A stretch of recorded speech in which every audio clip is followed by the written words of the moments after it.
Ton chat a un comportement qui te questionne ou te dérange? Certains changements chez ton chat t'inquiètent et tu veux l'accompagner au mieux au fil de sa vie? Et si pour l'aider à s'épanouir, il ne suffisait pas juste de l'aimer, mais aussi de comprendre son fonctionnement? Bienvenue dans les saisons de mon chat, un espace pensé pour des humains sereins et des chats bien dans leurs pattes. Ce podcast ne te promet pas de transformer ton chat.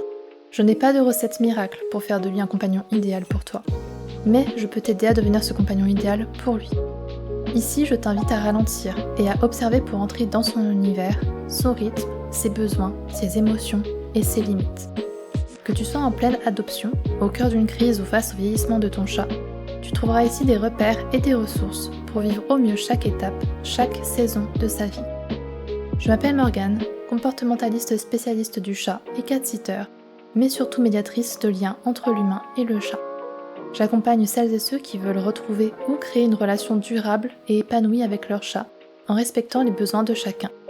Tous les 8, 18 et 28 du mois, je te partage dans ce podcast des clés de compréhension, des témoignages et des pistes concrètes pour des humains sereins et des chats bien de leurs pattes. Le deuil animalier n'est pas évident à faire reconnaître, même si on en parle de plus en plus de nos jours, mais il reste tout de même une question que l'on ne se pose pas forcément, parce que nous ne l'avons tout simplement pas vécue ou parce qu'elle ne nous a pas encore effleuré l'esprit. Qu'en est-il des animaux qui perdent un compagnon? Les animaux vivent-ils eux aussi le deuil? Alors c'est une question délicate puisqu'elle se situe à la frontière entre ce que la science peut observer et ce qui relève encore de l'interprétation avec un risque d'anthropomorphisme. L'anthropomorphisme trop poussé n'est pas une bonne chose à mon sens, car la projection de certains comportements humains sur les animaux, comme la manipulation par exemple, peut conduire à une mauvaise compréhension du comportement de nos animaux et influencer négativement la manière d'y répondre. Ignorer la sensibilité animale sera en revanche tout aussi réducteur, comme croire que l'humain est supérieur à toute chose. Alors pour répondre à cette question, il faudrait d'abord mettre en évidence la sensibilité des animaux et aussi la compréhension de la mort en elle-même. Et de nombreuses espèces sont aujourd'hui reconnues comme des êtres doués de sensibilité. Les éléphants, les baleines, les orques, les dauphins, les primates, mais pas uniquement, présentent des comportements sociaux complexes, des liens durables et des réactions marquées face à la mort ou à l'absence d'un congénère. Pour explorer cette question, la science s'appuie sur la thanatologie comparative, c'est-à-dire l'étude des comportements des animaux face à la mort. Cependant, un comportement ne signifie pas forcément comprendre l'expérience subjective qui l'accompagne. Et dans le documentaire que je te partage en description de l'épisode, Le chagrin des animaux, mythe ou réalité, diffusé par Arte, le premier exemple cité est celui de la nécrophorèse chez les fourmis. Lorsqu'une fourmi meurt, son corps est déplacé hors de la colonie, généralement environ 24 heures après. Ce comportement répond à un impératif d'hygiène collective, et on n'y observe aucune trace de chagrin tel que nous le concevons, et en même temps il est difficile d'entrer dans la tête d'une fourmi. L'absence de manifestation visible ne signifie pas que les fourmis n'éprouvent aucune émotion vis-à-vis de leurs congénères. A l'inverse, chez certains primates ou cétacés, on observe des comportements beaucoup plus troublants partagés dans ce documentaire et qui portent littéralement le deuil et dont je vais t'épargner les détails ici. Ces comportements interrogent parce qu'ils semblent dépasser une simple réaction réflexe pour dévoiler des émotions profondes qui réveillent aussi notre empathie. Ce que les chercheurs constatent, c'est que le deuil semble apparaître surtout lorsqu'il y a attachement, un lien d'affinité, parental ou social fort. Au-delà de ces liens, les scientifiques observent également de véritables comportements d'empathie chez de nombreuses espèces. Dalila Beauvais, éthologue à l'université Paris-Nanterre, explique que certains animaux se soucient réellement de ce qui arrive aux autres et sont capables d'entraide.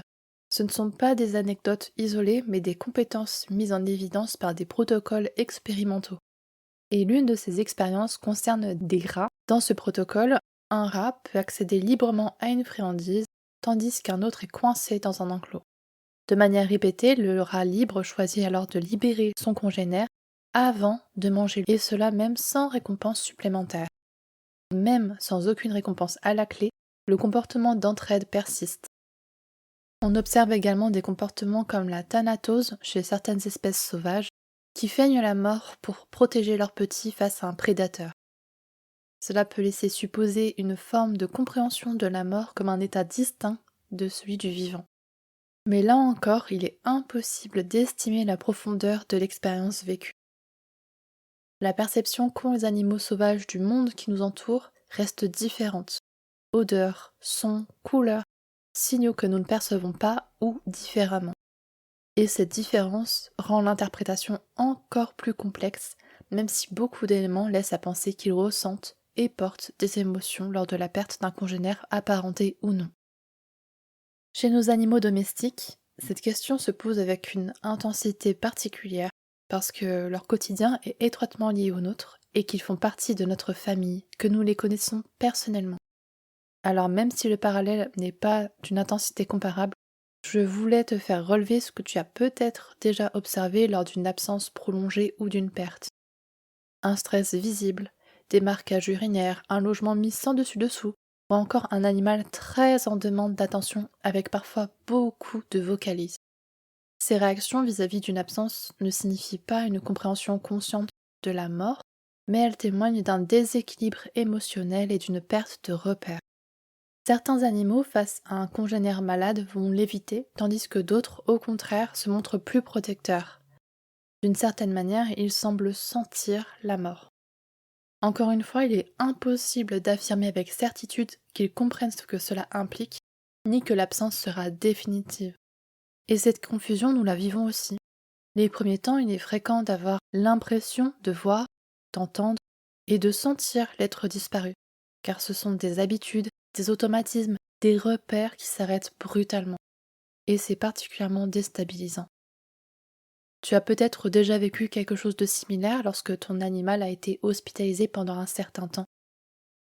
Et chez les animaux, comme les êtres humains, cette perte de repères peut entraîner des symptômes physiques et psychologiques, tels que le manque de sommeil, une diminution de l'appétit, avec une vigilance toute particulière pour l'anorexie chez le chat, qui peut devenir très rapidement grave.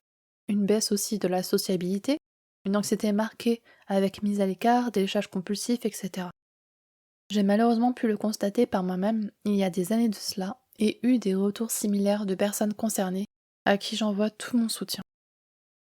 Si tu observes ce type de comportement chez ton animal, il est important de consulter un vétérinaire pour s'assurer que le stress n'a pas réveillé ou déclenché une pathologie, comme je t'en ai déjà parlé dans le tout premier épisode de ce podcast, et pour mettre en place, si nécessaire, une prise en charge adaptée afin de l'aider à traverser tout ceci. Ce qui est difficile dans le deuil animalier avec ce contexte, c'est que les autres compagnons n'ont pas toujours toutes les clés pour comprendre ce qui se passe. Surtout si l'animal disparu est parti hors du foyer, sans qu'ils puissent constater son absence de manière tangible. Si tu veux les aider d'une manière très simple, c'est de maintenir au mieux les repères existants, quand tout semble s'effondrer, voire même avant si tu en as la possibilité. Les horaires des repas, les moments de jeu, les rituels du quotidien. Ces éléments stables sont des points d'ancrage pour eux comme pour toi. Ils ne remplacent pas l'absence, certes, mais ils permettent de ne pas ajouter de l'insécurité à la perte. Comme nous, les animaux ont besoin d'une attention particulière dans ces périodes-là, de présence, de stimulation adaptée, pour éviter de s'enfermer dans l'anxiété et permettre, petit à petit, de trouver un nouvel équilibre. Merci de m'avoir écouté jusqu'au bout. J'espère que cet épisode, bien que nuancé, t'aura donné suffisamment d'éléments pour te questionner à ton tour sur le deuil que traversent nos animaux de compagnie. Si cet épisode t'a été utile, n'hésite pas à mettre un j'aime ou à me le dire en commentaire. On se retrouve le 18 pour le prochain épisode et en attendant, prends soin de toi et des tiens et que 2026 t'apporte plein de douceur et de joie. À très bientôt.